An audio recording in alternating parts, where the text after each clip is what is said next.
सिंधुदुर्ग जिल्ह्यामध्ये अदानीचे वीज मीटर ग्राहकाच्या परवानगीशिवाय लावण्यात येतात आणि वीज अधिकारी त्यावेळी सांगतात की अदानीच्या मीटरमुळे स्मार्ट मीटरमुळे बिल योग्य पद्धतीने येईल। सिंधुदुर्ग जिल्ह्यामध्ये जवळजवळ 86,000 ग्राहक या जिल्ह्यामध्ये आहेत।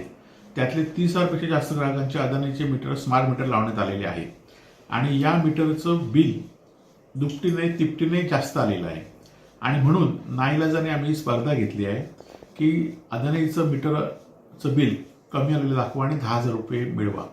आणि त्याचबरोबर इथले या जिल्ह्याचे पालकमंत्री आणि या जिल्ह्याचे आमदार यांची वेळ घेऊन त्यांनी जर वेळ दिली तर त्यांची वेळ घेऊन त्यांच्याच त्या स्पर्धेचं बक्षीस वितरण करणार आहोत।